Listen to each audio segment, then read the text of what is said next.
My parents forged my signature for a $60,000 loan. Now they're facing charges my name isn't on my parents' Christmas card list anymore. It's on a federal indictment instead. I know how that sounds. I know you probably want me to back up and explain how a 27-year-old nurse ends up being the reason her own mother and father are looking at fraud charges. So I will.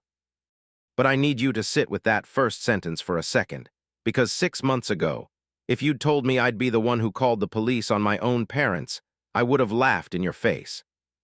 I'm Casey, I'm 27.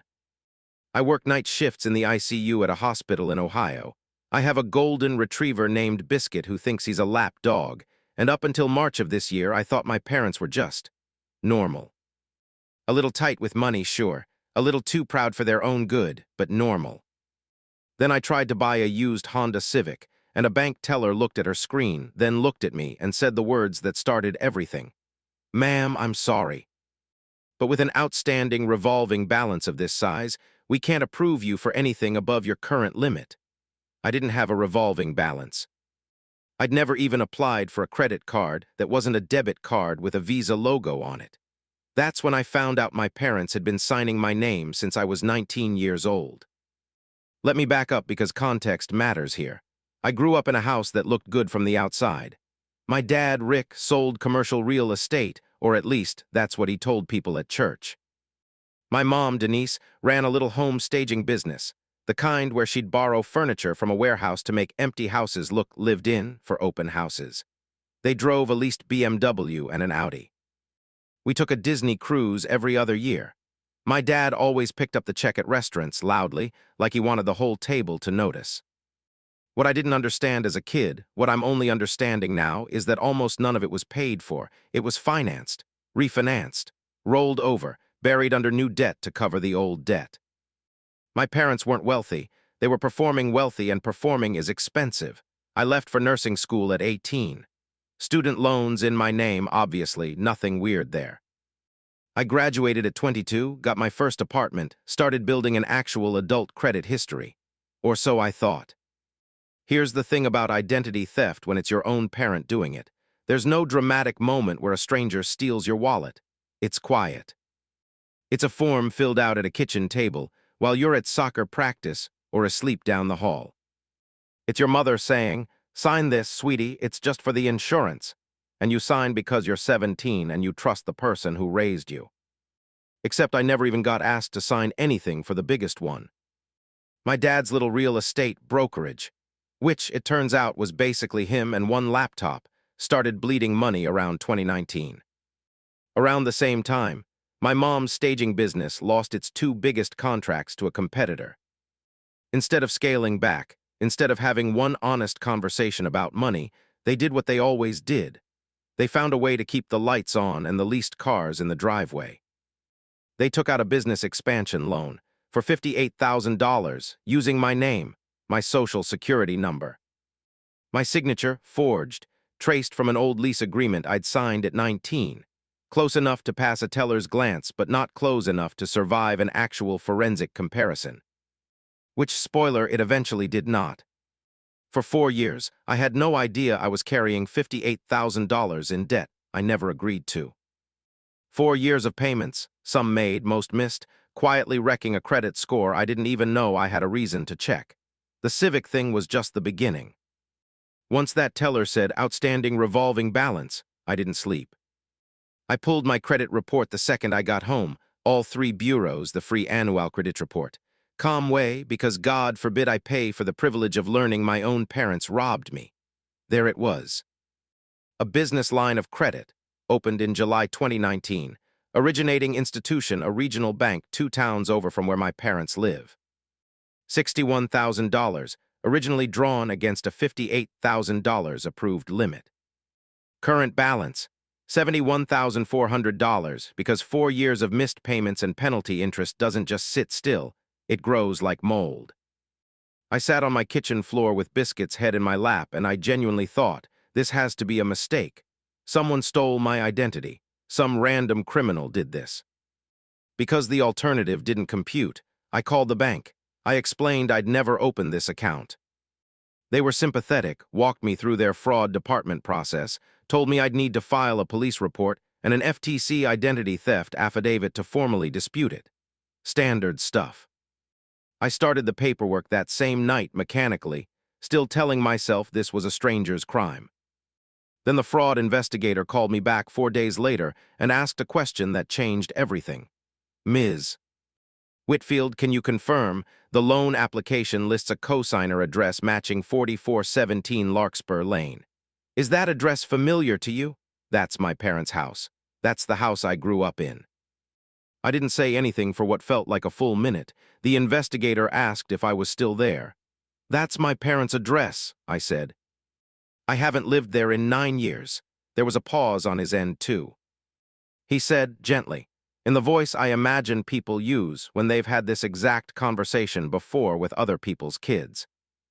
I want to be transparent with you in cases where the cosigner address matches a close family member's residence, and the applicant is over 18 at time of origination.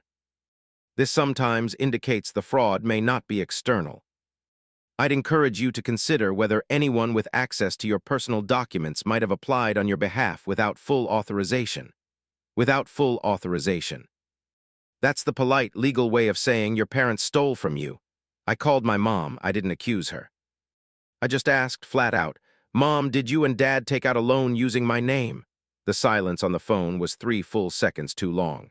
Casey, honey, it's not what it sounds like. We were going to tell you. We were going to pay it back before you ever needed to know. That sentence, we were going to pay it back before you ever needed to know, is when something in my chest just went quiet and cold. Because it wasn't a denial, it was a confession dressed up as reassurance. I drove to their house that same night. 2 hours, most of it in silence except for Biscuit snoring in the backseat, because I couldn't leave him alone in the state I was in. My dad answered the door already talking, already explaining before I'd even said hello. That's very on brand for him. Control the narrative before anyone else gets a word in. Casey, sit down, let us explain the whole situation. You're only seeing part of it. I'm seeing a $71,000 debt with my name on it that I never agreed to, I said. What's the part I'm missing? Here's where it got worse, because it wasn't just the one loan. My mom, crying now, finally admitted there was also a store credit card opened in my name back in 2021. A home goods card, $4,200 maxed out. 3 years of missed payments, quietly torching my credit in the background right, alongside the big one. She said it like it was a smaller crime, like admitting to the second one somehow made the first one look more forgivable by comparison. My dad's approach was different. He got defensive. He said things like, "We're your parents, we raised you, we're allowed to use family resources when we need to." He said, "Family helps family, Casey. Don't be so dramatic." He actually said the words, "You'll inherit everything eventually anyway, so what's the difference?" As though my future inheritance, which, by the way, appeared to be mostly debt at this point, somehow made stealing my credit identity a rounding error.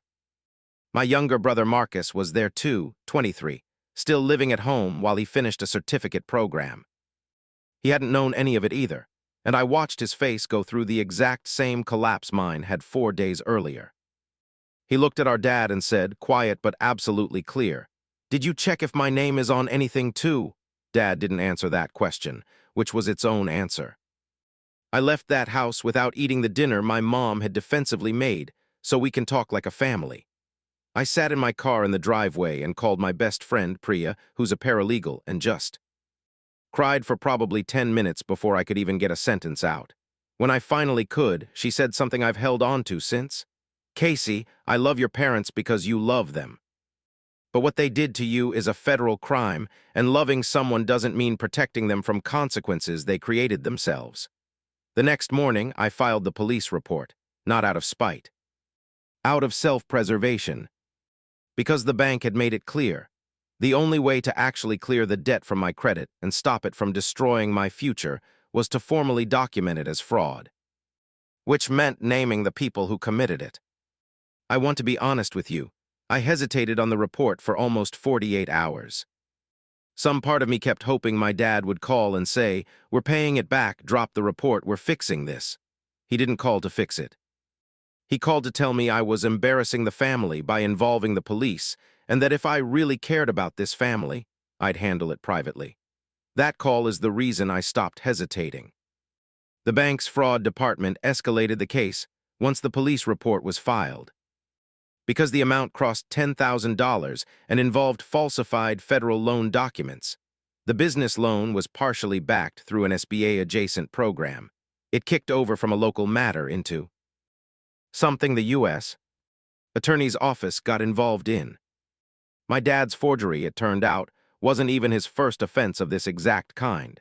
The investigation surfaced a second, smaller instance from 2017. A personal loan opened under my brother Marcus's name for a used truck my dad drove for 2 years before trading it in. A truck Marcus never once got to drive. That detail broke something in Marcus. He'd been quietly defending our parents up to that point, saying things like, "They're stressed, they messed up, but they're not criminals."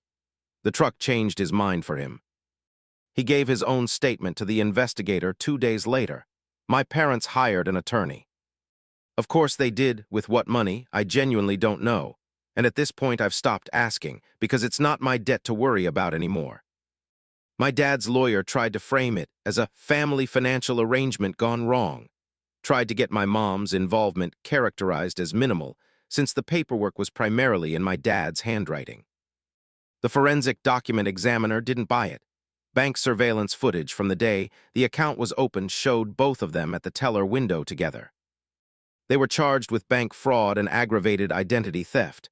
My mom took a plea deal, restitution, probation, and a felony record. My dad went to trial and lost. The jury deliberated for less than 3 hours. He's currently serving 18 months, with a restitution order attached that will follow him long after he's out. I didn't feel triumphant when the sentence came down. I want to be honest about that, because a lot of these stories end with the narrator feeling vindicated and glowing. I mostly just felt tired. And sad. Grieving parents who are still alive is its own strange kind of loss. You're not mourning a death. You're mourning the version of them you thought you had. But I also felt something else underneath the sadness. Relief. The bank cleared both fraudulent accounts from my credit report as part of the resolution. My score, which had cratered to the low 500s, is climbing back. I bought that Civic, a different one, a better one, fully in my own name, with an interest rate that reflects who I actually am financially, not who my parents pretended to be through me. 3 months later, Marcus moved out of my parents' house the week after the sentencing. He's staying with me for now while he finishes his program. We don't talk about our parents much, but when we do, it's honest instead of protective, and that feels new in a good way. My mom writes me letters from time to time. She's serving her probation, not incarcerated, so it's mostly emails now, long ones, half apology and half self-justification still. I read them. I haven't fully answered any of them yet. "I'm not sure I forgive you," is a sentence I have access to right now. And Priya, ever the paralegal realist, told me I'm under no obligation to perform forgiveness on anyone's timeline but my own. My dad hasn't written. I'm told through my mom that he still believes on some level that this was family business, that the system turned into something bigger than it needed to be. I don't know what to do with that except let it be his to carry, not mine. Here's the part I didn't expect. 2 other cousins reached out after the local news picked up the story, both of them nervously asking whether they should check their own credit reports. Because our extended family has a pattern, apparently, of adults treating kids' identities like a shared family bank account nobody bothered to ask permission to use. One of them found a small unauthorized credit line too. Hers was easier to unwind, caught early, only $1,900, resolved in a few weeks. If there's one thing I'd want someone listening to this to take away, it's this: pull your own credit report, even if you trust everyone in your life completely. Especially if you trust everyone in your life completely. It takes 10 minutes and it's free, and I promise you, 10 minutes of mild paranoia is nothing compared to what I went through finding out the hard way. Biscuit's doing great, by the way. He's currently taking up 70% of my new couch, which I also bought with my own, actual, undamaged credit. Small victories.